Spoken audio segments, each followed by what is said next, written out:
my name is Julie Corson, and today I'm going to be talking about the opioid epidemic in Ohio. What's the problem?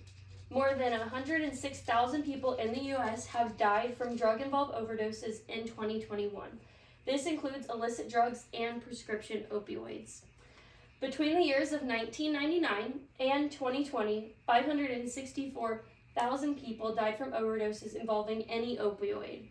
This includes prescription and illicit.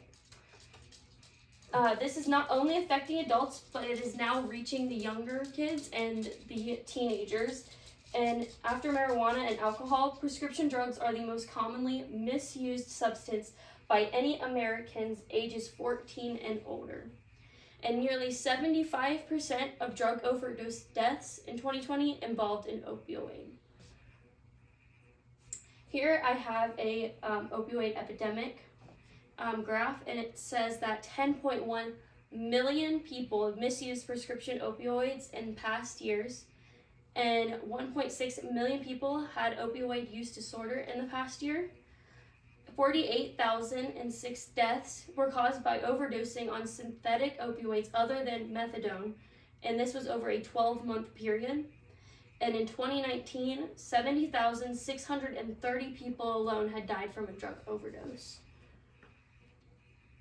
So there has been a rise in opioid deaths in America.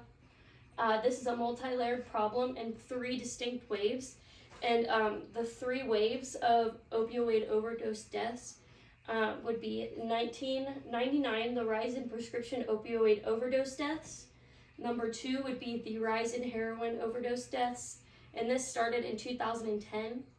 And number 3 would be the rise in synthetic opioid overdose deaths, which started in 2013. So what are opioids? Opioids are a class of drugs that are usually taken for pain relief. Natural opioids they come from a poppy plant, and they include morphine and codeine, as well as semi-synthetic opioids like oxycodone, hydrocodone, hydromorphone, and oxymorphone. And synthetic opioids are created in a lab. Their most well-known synthetic drugs that have been created would be heroin, fentanyl, and OxyContin. Prescription opioids are powerful pain-reducing medications that include prescription oxycodone, hydrocodone, and morphine. So some statistics and facts about opioids and the epidemic. In 2021, there were 5,397 deaths just in Ohio caused by drug overdoses alone. And in the United States has experienced 3 opioid crises in the past 20 years. This has adversely affected patients' health, but also has caused some economic losses and resource waste to society. Opioids work by reacting with opioid receptors that are on the nerve cells in our bodies and brains. People that take opioids for long periods of time tend to get more addicted to them because they have taken them for longer. Opioid overdoses kill 130 Americans, and this includes 9 Ohioans every day. Between the years of 2010 and 2014, there were 56,873,719 prescriptions for the studied opioids dispensed, for which 41,959,581 had prescriber specialty types available. So family medicine and internal medicine wrote the most opioid prescriptions overall. Family medicine being 21.8%, and internal medicine being 17.6%. As of 2017, Ohio has the capacity to treat about 20% to 40% of the 92,000 to 170,000 residents who are addicted to opioids or abuse them. In the same report, it says that the opioid epidemic shows an economic toll of $6.6 billion to the $8.8 billion a year, or about the same amount spent annually on K-12 education. So how to identify the signs of opioid abuse or addiction. There could be sudden or dramatic weight loss. You could notice some dramatic changes in their sleep patterns, small or pinpoint pupils, constipation without reasonable explanation, unexplained missing personal items and money, and changes in expected emotional response and rapid mood swings. Some symptoms of opioid overdose is bluish nail beds and lips, or pale or grayish skin tone, and noisy and irregular breathing, respiratory arrest, and cardiac arrest. Did you know that addictions to opioids can start by a prescription just being brought into the home? And addictions can also be started if someone, like I had already previously said, that opioids, if they have been taken for a long time, they can become addictive. On the next slide, I have guidelines on how to safely store prescription drugs in the home. And some people also will take opioids because they are a pain reliever, and for those people it makes the pain go away, it numbs the pain for them, and this is how they can get addicted. So some ways to safely store prescription drugs in your home. Always make sure to safely dispose of any leftover opioids. So this way no family members are tempted to take or use them or give them out to other people. But many of these medications cannot be thrown away or flushed down the toilet. So other ways to get rid of it would be, in Ohio, we have a drug take back day where you can go and turn those in, or there are plenty of drug drop boxes where you can take them and put them safely and securely into a drop box and take them there to get rid of them. You can also enlist help and store SID pills safely. So talk to family members about the prescriptions, help each other to follow the rules strictly. Do not share any prescriptions with family members. This is a big no-no. Track usage of prescription pills to safeguard against pilfering. Store in higher locations, always keep out of reach of younger kids. And always lock up your prescription drugs. This is to keep them away from any loved ones that may have abused them in the past or are starting to come into a problem of it. Lock them away so they can't get to them. Some available resources are Take Charge Ohio, and there's the hotline number.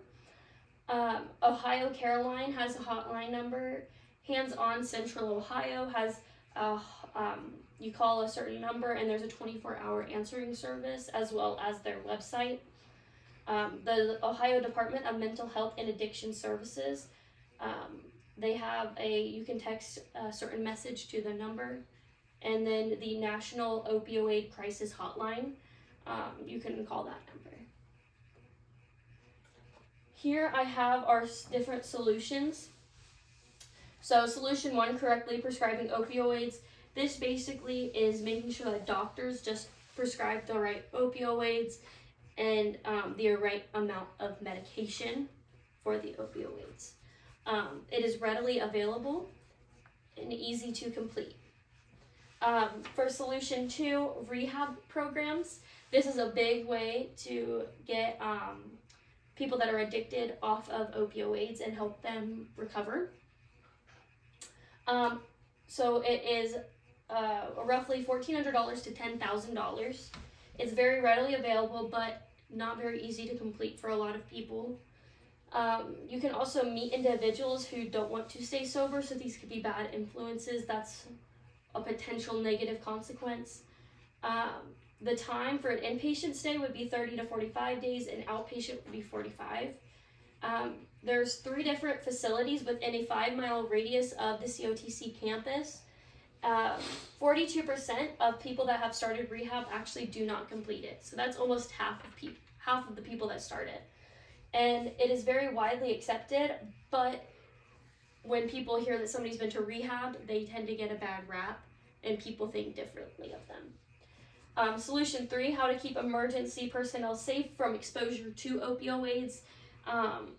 This is just talking about the personal protection equipment like an N95 mask, and it just talks about how cost effective it is, and it also talks about how there's annual training given to employees to know how to keep themselves protected when they come into contact with opioid overdoses or people that have been using, to keep them safe. And then solution 4 is early age education of opioids. This is no cost, it's just educating young children. Like I said previously, it is now starting to affect the younger generation, and most Americans 14 and older are using opioids. And by educating the young generation and keeping them informed about overdose deaths and the side effects and misusing and everything, this can hopefully change their view and make them not want to use or misuse as much.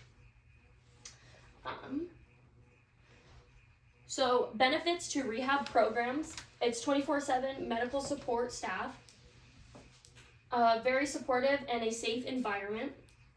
Different therapies and treatments are provided. So some of these could be behavioral therapy, motivational, interviewing, eye movement desensitization and reprocessing theory, which is an EMDR, rational emotive behavioral therapy, which is REBT, and community reinforcement and family training, which is, the acronym is CRAFT. Another benefit is that you can set goals and actually build new habits while in therapy. Goals that you can focus on: objectives for physical and emotional health, relationships, spiritual aspirations. It's also designed for success after leaving and getting out. And they also learn new ways and new tools to deal with many problems that they once had before, and how to deal with them out in the real world after rehab. An opposition would be that you can meet people in rehab that might not have the same goals or desires, so bad influences again. And then it isn't something that's always easy to complete for a lot of people, and some people worry about the cost because rehab is definitely not cheap. So a recap: in 2021, there were 5,397 deaths caused by drug overdoses in Ohio alone. 7 out of 10 preventable opioid overdose death victims are male, and nearly 75% of drug overdose deaths in 2020 involved an opioid. They work by interacting with opioid receptors that are on the nerve cells in the body and brain, and people that have been taking them for a long period of time tend to have a higher risk of becoming addicted. More than 564,000 people died from opioid overdoses between the years of 1999 and 2020. 2013 marked the rise of synthetic opioid deaths, and this includes illicitly made fentanyl. And that is my presentation. Thank you.